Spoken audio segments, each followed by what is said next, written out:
Ok, alors quels sont les 10 plus puissants laboratoires du monde? Quelles sont leurs molécules phares? Quelles sont leurs stratégies? C'est ce qu'on va voir ici dans cette vidéo SmartLearn. Si tu n'es pas encore abonné à la chaîne, sache que 7 jours sur 7, je te donne mes meilleures théories, cas pratiques, analyses, scoops, bref, tout pour exceller en communication pharmaceutique. Tu peux aussi me rejoindre dans mon canal privé Telegram. Il te suffit de cliquer sur le lien dans la description de cette vidéo et tu es libre d'y accéder gratuitement pour recevoir tous mes contenus surprises, autres meilleurs plans secrets et meilleurs partages. On y va avec notre top 10 des laboratoires, leurs molécules, leurs stratégies. Tu vas tout savoir sur qui est le plus gros laboratoire en 2022. On commence avec notre laboratoire japonais Takeda en 10e position qui pèse 31 milliards de dollars. Alors c'est pas rien évidemment. Quelle est sa molécule phare? C'est ce que tu connais comme le fameux vedolizumab. Eux ils l'appellent l'antivio et c'est une molécule qui est prescrite largement dans tout ce qui est maladie inflammatoire de l'intestin. Donc, au niveau de leur stratégie, qu'est-ce qu'ils cherchent à faire? Ils visent tout ce qui est cancer, maladies rares, gastro-entérologie et la neurologie dans les années à venir. Donc, voilà pour notre petit dernier du classement. Un dernier qui pèse quand même pas mal. Et puis surtout, tu le verras, au niveau des molécules phares, ce sont souvent des anticorps. 9e position, Cocorico avec Sanofi. Sanofi qui malheureusement n'avait pas réussi à sortir un vaccin pour le Covid-19, mais qui continue de peser très lourd, puisqu'il pèse 42,8 milliards de dollars, avec son fameux Dupixent. La molécule c'est Dupilumab, prescrit largement dans tout ce qui est asthme, dermatite atopique, ou tout ce qui est œsophagite à éosinophile. Voilà pour le fameux Sanofi. On passe de l'autre côté de la Manche, donc en 8e position, avec le laboratoire GlaxoSmithKline. Tu le connais largement sous le nom de GSK. Un laboratoire qui, historiquement, a souvent fait des vaccins, qui n'en a pas produit lors de la Covid-19, mais dont le produit phare est un vaccin. Il s'agit du Shingrix qui permet de lutter contre le zona. Donc une 8e position qui lui attribue un poids ici de 46 milliards de dollars.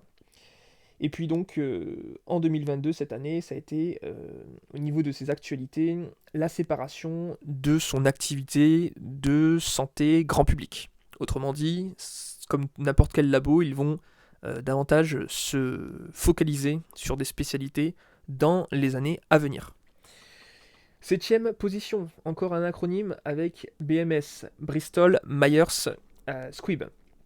C'est un poids ici de 46,4 milliards de dollars. Et puis, c'est une molécule phare, le lénalidomide, que tu retrouves sous le nom de Revlimid, au niveau du princeps. Une molécule qui est majoritairement prescrite dans les myélomes, les lymphomes, bref, tout ce qui touche à la cancérologie. Quelles sont les actualités? Ils vont continuer de s'illustrer dans tout ce qui est traitement coagulant, autres cancers. Et puis, le bémol, par contre, c'est qu'ils vont devoir faire face à la concurrence de leurs biosimilaires. On le verra, le marché des biosimilaires va littéralement exploser lors des prochaines années. Et donc, c'est le petit bémol. 6e position, encore 3 lettres, ici pour MSD. Aux États-Unis, on le surnomme Merck, mais il ne faut pas me confondre avec le laboratoire allemand qui a le même nom. Donc MSD, c'est le fameux Keytruda qui a explosé littéralement au niveau des prescriptions en 2021, l'année dernière, ça a augmenté de plus de 20%. Et tu le connais par exemple sous son nom de molécule qui est le pembrolizumab. Ça, c'est prescrit dans différents cancers. Donc forcément, tu te doutes que c'est jackpot et ça leur permet cette septième place, cette sixième place, pardon, avec 48,7 milliards de dollars de chiffre d'affaires. Et puis, ils ne vont pas s'arrêter là, puisqu'ils ont acquis l'année dernière Acceleron Pharma, qui était spécialisé dans les maladies cardiovasculaires. Donc, MSD, tu risques encore d'en entendre parler un certain nombre d'années. On passe dans notre top 5 des plus gros laboratoires du monde cette année, en 2022. Big Pharma numéro 5, Novartis. Novartis, tu connais pour leur fameux Entresto. Entresto, si tu connais les molécules, il y a du sacubitril et le valsartan. Donc tout ça, c'est dans l'insuffisance cardiaque. Et ça leur confère un poids quand même de 51,6 milliards de dollars. Alors, point positif, ils vont continuer à grossir avec leur thérapie génique. Elle s'appelle le Zolgensma. Le Zolgensma. Zolgensma. Bah oui, forcément. Les noms de médicaments et de thérapeutiques, c'est toujours aussi recherché, original. Donc cette fameuse thérapeutique, cette fameuse thérapie génique, leur a fait quand même gagner 1 milliard de dollars. Donc c'est pas rien. A contrario, au niveau des bémols, ils se sont séparés récemment de leur génériqueur Sandoz. Et donc, c'est peut-être un recul au niveau de leur classement dans les années à venir. On verra ça en 2023. Mais en attendant, on embraye sur notre quatrième plus gros laboratoire, qui est AbbVie. Alors tu connais peut-être un peu moins, parce que c'est au niveau du nom un peu moins popularisé en France, mais c'est un laboratoire qui récemment a racheté Allergan en 2019, donc il y a 2 ans, 3 ans. Autrement dit, ce sont eux maintenant qui sont les leaders du Botox. Et tu sais que le Botox, tout ce qui est chirurgie plastique, réparatrice, régénérative, dans les années à venir, ça va exploser. Donc ils sont bien partis pour rester, selon moi, au moins dans le top 5 des plus gros laboratoires. Ils ont actuellement un poids de 56,1 milliards de dollars. Et puis, leur molécule phare, c'est le fameux adalimumab. C'est ce qu'ils appellent le Humira.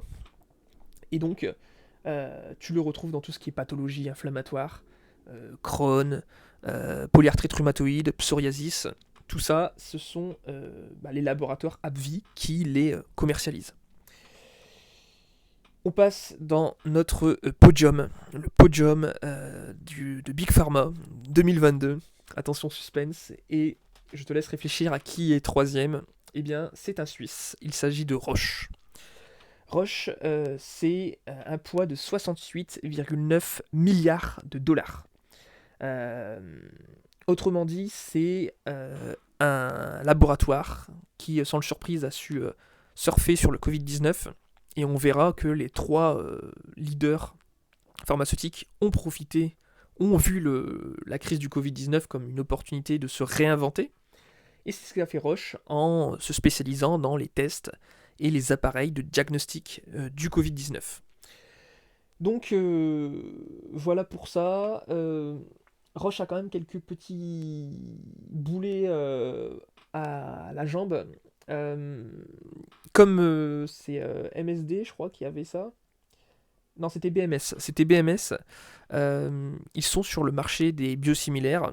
Et comme je te l'ai expliqué, on va avoir pas mal de concurrence dans les prochaines années. Et puis, ils ont aussi pas mal de molécules qui vont un peu perdre leur brevet. Donc ils vont devoir complètement réinventer une bonne partie de leur portefeuille. Voilà pour notre laboratoire Roche. Numéro 2, c'est Pfizer qui arrive. Moi je pensais, tu vois, qu'il était numéro 1, mais curieusement, le numéro 1, je garde le suspense. Tu verras que c'était pas celui que je croyais. Donc Pfizer qui, sans surprise, se classe en 2e position avec son nouveau produit phare. Donc c'est le Comirnaty, hein. Le Comirnaty, le vaccin contre le Covid-19, qui a été fait en partenariat avec BioNTech. Et puis, c'est aussi son médicament contre la Covid. Le Paxlovid, et puis surtout un poids de, je t'ai noté, le 81,3 milliards de dollars. On arrive à notre leader, notre plus gros laboratoire, celui qui pèse le plus lourd au monde. Et il s'agit de J&J, Johnson & Johnson. Il faut savoir que c'est un laboratoire qui a un poids record de 93,8 milliards de dollars. Et puis, il faut savoir que c'est partout en fait. Johnson & Johnson, il est dans ton quotidien, là où tu ne le penses pas. Quand tu appliques une crème Neutrogena, c'est Johnson & Johnson. Quand tu bois du Listerine, ce sont eux également. Et donc, leur molécule phare, c'est l'ustekinumab, donc autrement dit le Stelara, alias le Stelara, qui est prescrit dans tout ce qui est maladies inflammatoires, le psoriasis, les rectocolites, pardon, et puis je t'ai noté quoi aussi ? Les rhumatismes. Les rhumatismes, donc forcément anti-inflammatoire, c'est quelque chose qui est aussi très rentable. Donc tu retiens que souvent ce sont des anti-inflammatoires, les molécules phares, et des anticorps. Voilà, j'espère que ça t'a plu, que tu as appris des choses. Et puis je te retrouve dans une prochaine vidéo pharma. Si tu as une idée de sujet dans les commentaires, une notion que tu souhaiterais que j'aborde, que je t'explique, tu es libre de me l'indiquer. Et puis on se retrouve très bientôt dans un prochain live SmartLearn, ou tout de suite dans mon canal privé Telegram. Allez, je te dis une bonne journée, à très bientôt et prends soin de toi. Salut.